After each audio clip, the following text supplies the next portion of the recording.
Shalom, shalom, shalom. This is the brother Kadar, GMS, Gulf Coast. I'd like to start by giving all praise, honor, and glory to the Most High Yahweh, by Hashem, Yahweh Shai, by Hashem, Rakak Radash. Double honors are given unto the apostle, elders of Great Millstone, men who have labored and suffered in this truth over 30 plus years, making their lives and their bodies a living sacrifice. I'd also like to send a shalom to the hopeful elect, speckled birds scattered throughout the four winds of planet Earth, which consists of men, women, and children. I also like to send a shalom to the various GMS camps, elders, and heads. And last but not least, I'd like to send a shalom to any of you occupied on the highways and hedges, not named GMS, but walking one body, one spirit in Yahweh Shai. To you all, shalom. Abaratazah, Lord willing, this video be edifying to the point. Lambacking off the elder Malcolm out of GMS Chicago camp. He spoke about flood towns, the erasing of towns that Jake was prospering in throughout his tenure over here in Babylon the Great, otherwise known as America. But, just hidden history, further going into this man's track record. You saw Edom, so-called white man, and how his perpetual hatred for Jacob, so-called blacks, Latinos, Native and Seminole Americans, that's just something he can't get away from, and neither can he get away from his history. But anyway, I want to play a few videos for educational purposes only. So I'll be using a few videos, a few clips. Length-wise, maybe about 10, 15 minutes, maybe, but I'm going to pull a few precepts afterwards, not Abaratazah. Lord willing, don't be that long, but straight to the point. But just like I was saying, just lambacking off the elder Malcolm of GMS Chicago camp, going into the destroying of the prosperity of Jacob here in America. Anyway, let's let this play. A lot of you listening may know about the legend of Forsyth County in 1912 and how 1,100 residents, black residents, were ran out of the county after 2 women were raped. But let me tell you about Oscarville, Georgia. Oscarville, Georgia was a town that was mainly black owned. Most of the residents that were ran out of Forsyth County, they took residence in Oscarville, Georgia.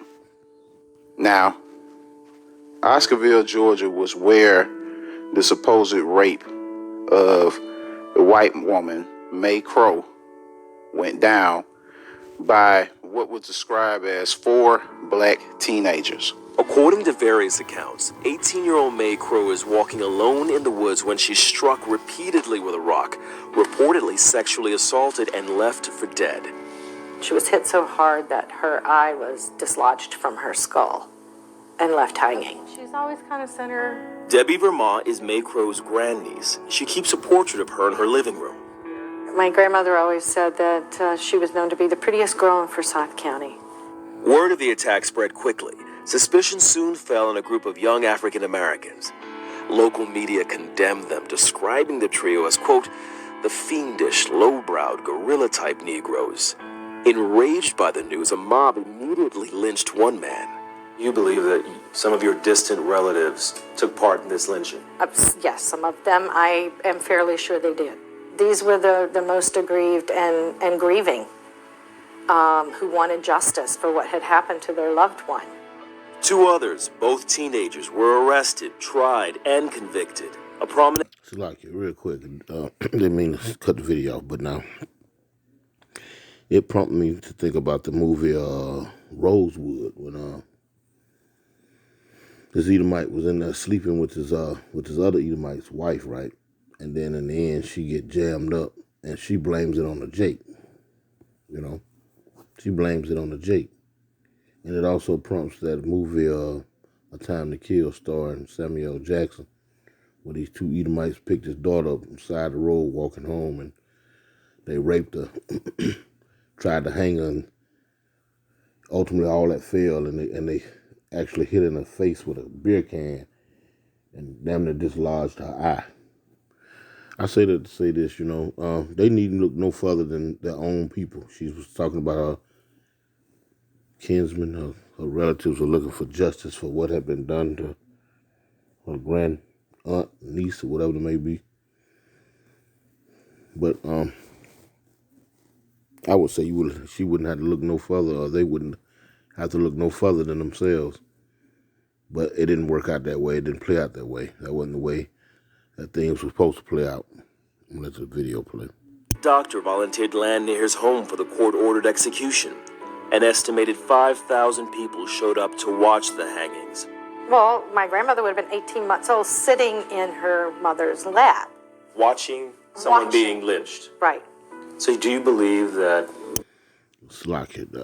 I'm going to try to keep this to a minimum, jumping in these videos. But now, you'll see these old Edomites nowadays, you know, they're up in age, 70, 80, 90 years old, and they walk around and as though you're supposed to show them some type of respect, you know, some type of admiration. But just like she said, her grandmother was an 18-month-old child at this time. And this used to be the thing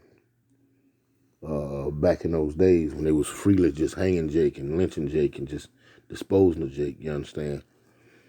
They used to do these things as like public outings, you know, just, you know, family get-togethers and whatnot. And now the grandchildren or the children or the great-grandchildren that are lingering from that time and era, they're around here looking at you as though you're supposed to show them some type of reverence, some type of respect. Hold the door open for them. I mean, just a thought. But now, don't want to digress. This video is about these sunken towns that Esau has tried to cover up and make disappear from history. Those three people, the two teenagers, the one young man in his 20s, do you believe they were innocent? I do believe they were innocent. I do believe. And I believe it's a huge cold case that's still sitting there to try to figure out exactly who did. Now, this particular town had houses, stores, barns, probably churches, and a racetrack. The location of the town is now located under the popular Lake Lanier. If you look up Oscarville, Georgia, in your Google search, it will pull up Lake Lanier.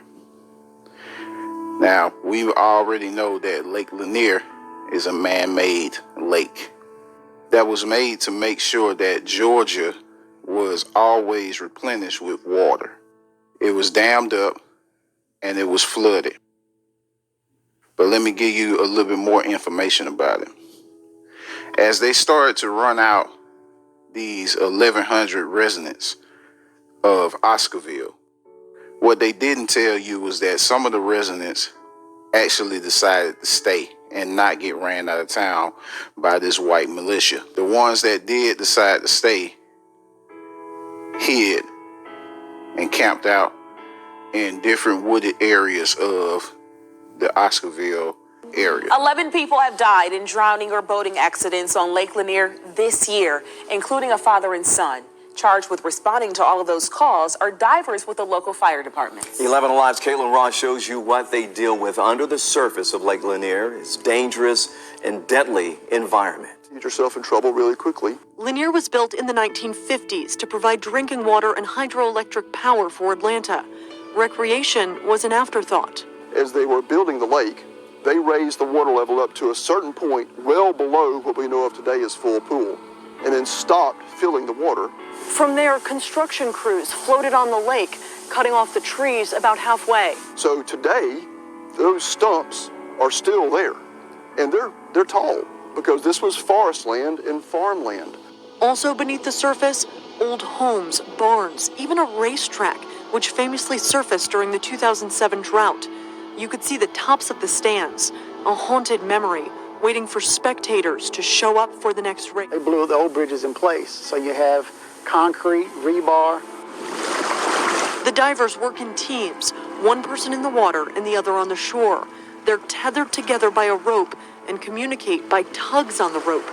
Divers say they never know what they're going to find. So now, when you go to Lake Lanier, if you were to dive under Lake Lanier, you would find a barn, houses, probably even churches, a bridge, and a racetrack. This is the history that Georgia has been hiding from us for so many years, and now it's starting to come out. So, please, be careful going for a swim in Lake Lanier. Be careful. It's like you got one more video for y'all to look at, dealing with these towns that prospered in the early 1900s, late 1800s, that preceding the post Civil War era. And this one right here in particular was a thriving one, and it was truly a rags to riches ordeal, but it was never meant to be. And we're gonna get into the scriptures after this video, get into the precepts. Lake Martin, the Pearl of Alabama, with 880 miles of shoreline, is one of the largest man-made lakes in the world. But if you ask anyone down south, it is also one of the most popular destinations in the Cotton State. So, whether you're into adventures and heart-pumping activities, or looking for hiking trails and stunning viewpoints, or trying to enjoy the slow tempo of the South, spiced with a bit of comfort food, Lake Martin is a place for everyone to enjoy. One of Lake Martin's landmarks is the famous Kalija Restaurant, sitting far out into the lake on a peninsula. One can recognize it by a tall wooden statue of an Indian standing in the front of the restaurant. It's the very same wooden Indian from Hank Williams' song, Kalija, the story of a wooden Indian who fell in love with an Indian maid. However, not many people know that some 80 feet beneath the waterline lies the town of Kalija. Even though one of the rare prosperous majority black communities in the South at the turn of the 20th century, Kalija is now nothing more than another chapter in the less-known history of the United States. The history of Kalija is a short but fascinating story of a thriving black community. It's a tale of a group of men and their families determined to build lives out of the ashes of the Civil War in the racially segregated South. In just a half-century, the hardworking black men and women turned a neglected land along Kalija Creek into a promising industrial and farming community. Its development, however, was interrupted by the same progress they strived for.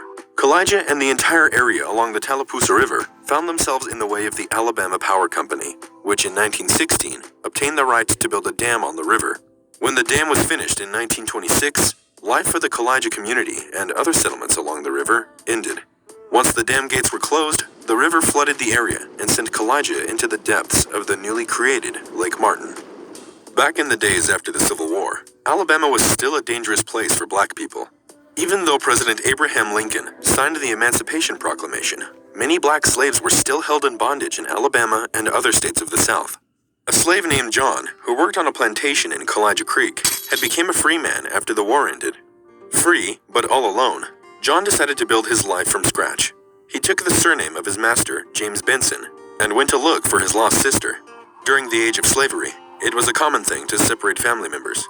John's sister was separated from him when they were still children and was sold to a landlord in Florida. John undertook a risky endeavor, wandering the lands of Florida, but was finally rejoined with his sister. Together, the two of them returned to Alabama, where John found a job in Cahaba Field coal mines in Shelby County. Mining coal was a difficult job, even for the work-hardened man John was. He was paid only 60 cents per ton mined, but managed to save $100 by 1880. It was quite a large amount of money for anyone at the time, let alone a former slave. The money was the initial capital that John Benson used to buy land along Kalija Creek. Good crops and the favorable price of cotton allowed John to grow his wealth. Finally, after a decade of hard work, he had enough money to buy 160 acres of his former master James Benson's land, the land that was part of the very same plantation where he used to work as a slave. John was anything but an idle man. He worked day and night on his cotton farm. Unlike the old times when he worked for food and shelter, now his hard work paid off. By 1898, John Benson accumulated substantial wealth. He had over 3,000 acres of land, a brickyard, a sawmill, a grist mill, and a cotton gin, with a compressing mill.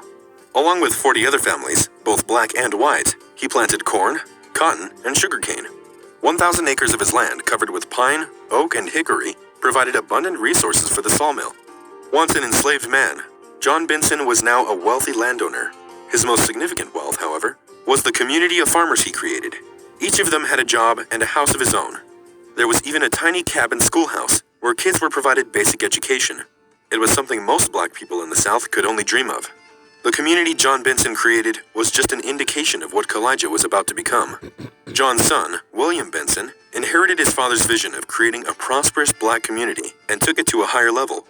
William was one of 3 children John and his wife Julia had. John insisted all his children were provided a proper college education.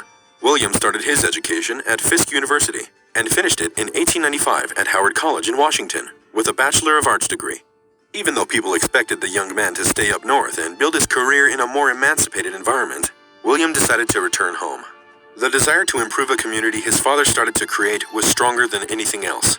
In 1895, when William returned home, eager to build up his community, Alabama was still far from an emancipated society. However, the period between the Civil War and the turn of the 20th century was marked by some progress in relations between blacks and whites in the South. One could have even seen both sitting together in a restaurant or a theater. On the other side, in 1895, at least 8 black men and women were lynched in Alabama. For this reason, William's ideas were even more important for improving the conditions of life for the black people in the South. Being a man of education himself, William knew that the only way to reach prosperity was through education and started collecting the funds to build a school.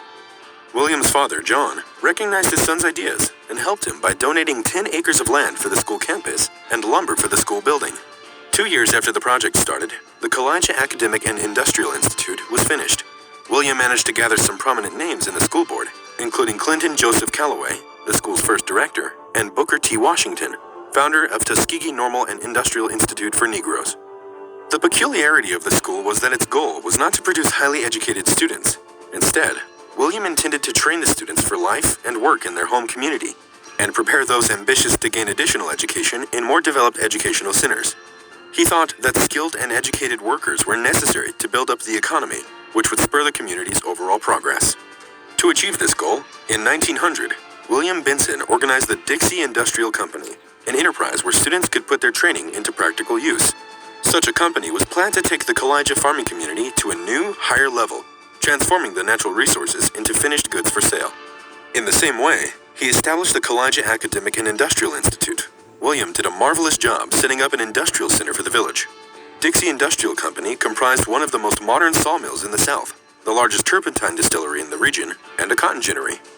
The company's farming business spread over 10,000 acres of land and employed 300 people, of which 30 were whites. Black and white families of the Kalija community lived and worked in relative harmony. William's ideal was to secure a job for all of them, including children in the school. His plans went far beyond this, as he wanted to attract black people from other villages to come to Kalija.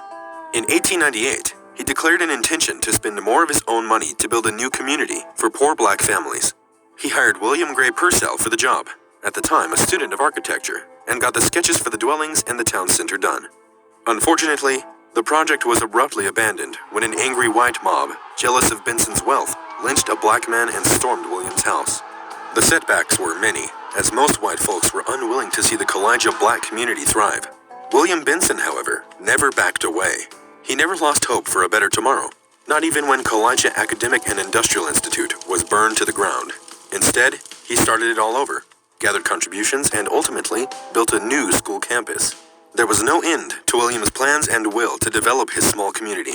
One of the things that they still lacked in the first decade of the 20th century was proper communication infrastructure.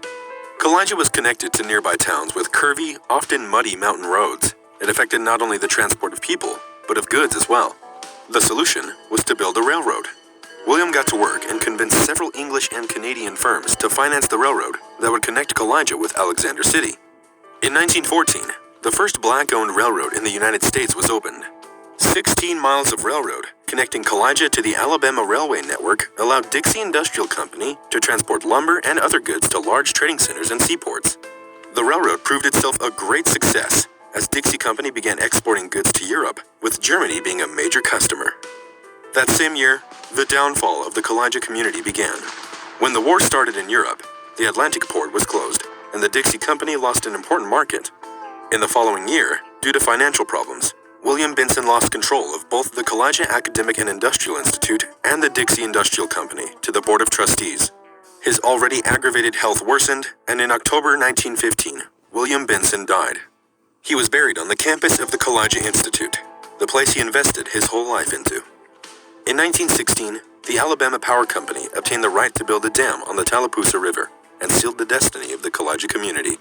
When 10 years later, the water began to fill the creek and form Lake Martin, Kalija Industrial and Academic Institute closed its doors. The community of thriving black people ceased to exist. Almost a century later, thousands of people passed the Kalija Bridge on Lake Martin, unaware that beneath them, the remains of the picturesque village, a community of black people who strive to build themselves a life worthy of man. For more videos on the most amazing... Just a quick rundown on the history. You know? And in the end, he lost it all. You know, he was dealing with Esau, you know, architects and engineers and whatnot, board of trustees, you know. Matter of fact, let's grab that real quick. Let's grab that because, see, you can't do no dealings with Esau. He already don't like what he see. He didn't like what he was seeing anyway. So in the end, you know, getting into the good grace of Jake was an end to a means to an was an end to a means to an end. Slakia was a means to an end. So let's see. Let me go real quick to Sirach. I think it's in Sirach. Let's go.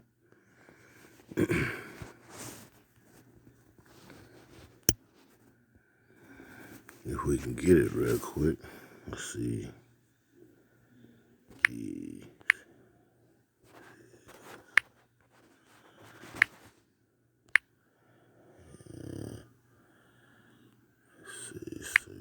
Up. I think that's it. I think I'm getting the right one. Slacky. Put it on up. Straight to the point. Yes, this is Sirach chapter 10. AKA, well, this is Ecclesiastes, aka Sirach in the Apocrypha. Just filtering what was said at the end, you know. The Board of Trustees, which I'm quite sure were a bunch of white men, so-called white men, Edomites. And then the Alabama Power Company took over in the end, was allotted that land, you know. This is Ecclesiastes 10 and 8, and it reads, says, because of unrighteous dealings, injuries, and riches got by deceit, the kingdom is translated from one people to another.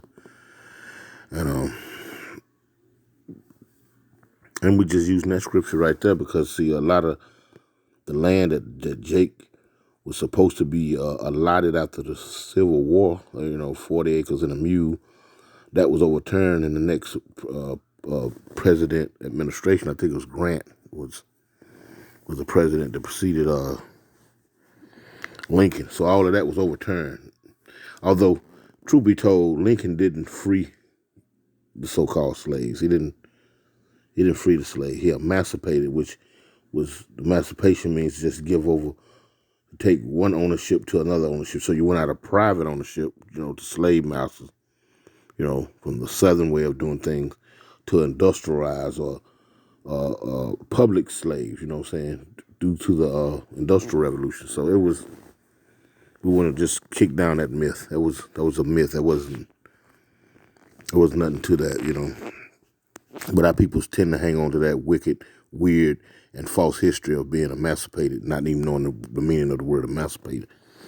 But, yeah, Esau didn't want to see, you know, Jake get up on his feet like talking about, you know. And matter of fact, let me Let me go back in here real quick.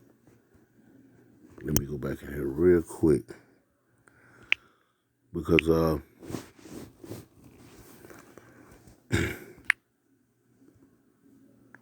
lot of our people, they believe in voting and all that old crap there, because that's what Jake took part in afterwards, and they still doing that to right now to the day. They still doing that right now to the day. They believe in this voting system and, but it's all a game. The welfare system and all that, because if you truly do your research on welfare, you'll see that they are the ones, so-called white folks, Esau, Edom, they're the ones that are reaping the benefits of welfare, but pointing the finger at you at the same time. Go do your research on the school histories, all these private schools and whatnot. They've been funded by local and state tax dollars, which come from you. This is Ecclesiastes, a.k.a. Sirach 5:15. It says, "Be not ignorant of anything in a great or small matter." Or small. Like, let me read it again. Be not ignorant of anything in a great matter or a small. And something as simple as trying to get the right to vote, which it wasn't simple. You understand what I'm saying? Just so you can be used as bodies to push an agenda for a certain candidate that ain't gonna do nothing for you. Right now to the day, still won't do nothing for Jake, but set you up for everybody to get some type of benefits off of your blood, sweat, and tears. You got the LGBT community, you got the minority community, you got the women's rights community. All of these things are spraying off of the blood, sweat, and tears of you Israelites. And your excuse is that our ancestors fought for the right to vote. The scriptures say, "Woe to those who go down into Egypt," in Isaiah 30, and look for help. This man's supposed to turn you loose and you go run right back to him just to get juked. Now, they went into another, or saying where he was talking about building a thriving town and hoping that other so-called blacks would come, and add to the prosperity of the town. But the scriptures say that we have no continuing city here. Let's go there real quick. Hebrews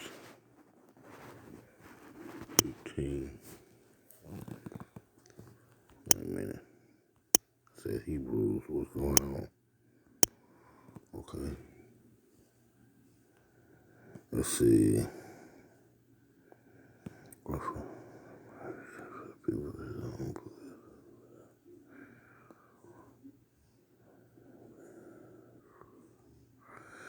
This is Hebrews chapter 13 and verse 14. It reads, straight to the point, for here we have no continuing city, but we seek one to come, and that's the kingdom. We sit here for moving the Most High to wrath, for disobeying the law, statutes, and commandments, or rather not hearkening on to them, pursuant to Deuteronomy chapter 28 and verse 15. So, it was a good rags to riches story, but it was doomed to fail because of the prophecies, Anything you put your hand to, you're going to fail at it. That's a part of the curses, Okay, let's go one more here, because we can't be ignorant of what to the little games that Esau, Edom plays. And our people are very ignorant to it because he seemed to show, you seen those two clips that were little Jake and Esau was on a tricycle or bike together, and you had some Jake women and Esau women taking a picture there. All that was staged. That wasn't, the people who are taking the pictures are staging that. When you see photographs stemming back from the black and white era to the color era, a lot of that is staged. You understand? What you call revisionist history, where they can go back and point to these things and that thing there to show you that there's changes being made or whatever agenda they're trying to push. They have photos to back their agenda. That's all that is. You know, because you need look no further than the relationship between the other nations, and I mean the other nations. I'm talking about like so-called whites, the Chinese, the Arabs, the East Indians, the Africans, the people that live amongst you that set up tent in your communities and actually make their money off of you. There's no love lost there. So when you look at these black and white pictures and consider your situation today, you see that that's just a setup. You have to take into effect the whole the whole setup of that. Who took the picture and what was the purpose, and you know what I'm saying? When race relations are at their worst right now, how could they have been better then and worse now? That don't even make sense. Anyway, this is 2 Corinthians 2 and 11, and it reads, it says, "Least Satan should get an advantage of us, for we are not ignorant of his devices." And that's just another part of his devices, these pictures and whatnot. The fact of the matter is that they flooded towns that Jake was prospering in. They'll tell you about Tulsa, Oklahoma, and Durham, North Carolina, places of this sort here, But they hide in places like Central Park. That was turned into a reservoir. That was a thriving Jake town. And when you look up these drowned towns, there's a lot of them. We got Jerusalem, Connecticut, a town called Jerusalem, Connecticut. There's a lot of them. I'm just picking a couple of them out. Like I said, I'm just lambacking off the elder Malcolm of GMS camp out of Chicago. The reason I'm doing the video, those type of things, it's just another damning evidence to the track record of these people who claim to want to give you equal rights. They're just running game. Knowing these things right here, these things should make you upset. They should, but we know it don't for the most part. Because Jake got none but forgiveness in his heart for his true biblical enemy. This is Ecclesiastes Chapter 7 and verse 7. It reads, "Surely oppression maketh a wise man mad, and a gift destroyeth the heart." And as long as he passing out stimulus checks and giving jobs, opportunities, and affirmative action, and things of this sort here, Jake can find no wrong. You just got to pick yourself up by your bootstraps. Jake can find no ill will, in his oppressor. In fact, Jake will say everybody does bad. Everybody does evil. Yes, that is the case. But everyone don't have the power to influence or to force their will on everyone either, as these people do over us. Talking points. But you know what? I'm going to close out with this because, see, they like to talk about reparations. There's no reparations that can be paid to someone when you've done these type of things, because that was generational wealth. And those, because you seen the son of the original slave, the father, he had put his children through school and whatnot. He acquired over 10,000 acres. He had built a thriving town. He was actually doing business and commerce with Europe, Germany in particular, all the way up to the First World War when things started to unravel. And we know that was prophecy. But he was actually doing business with other countries. And a lot of these Jake towns were doing business with other countries outside the U.S., Canada, Europe, France, Germany. First black-owned railroad station was there in that town in Alabama. Esau, like I said, he throws little tidbits of meat out there like in movies like Rosewood. And I'm just quoting a phrase from the movie. That nigga got a piano in his house, and I don't even have a piano in my house. This is how these people feel. They don't want to see you. They don't want to see you thriving. They want to see you, doing better. And by way of the blessing that the Lord had given them, this is their kingdom. You aren't gonna do much better. But you can pay no reparations to no one for that. You can, like I said, these people were thriving. Jake was thriving. He was passing on land to his son, putting his children through school. Then you turn around and you come flood and hide the land and whatnot, and make all this money after the fact. This is true reparations. This is Numbers 35, and close out with this. Let's get it real quick. This is true reparations. And the Lord is going to enact this reparation on the nations.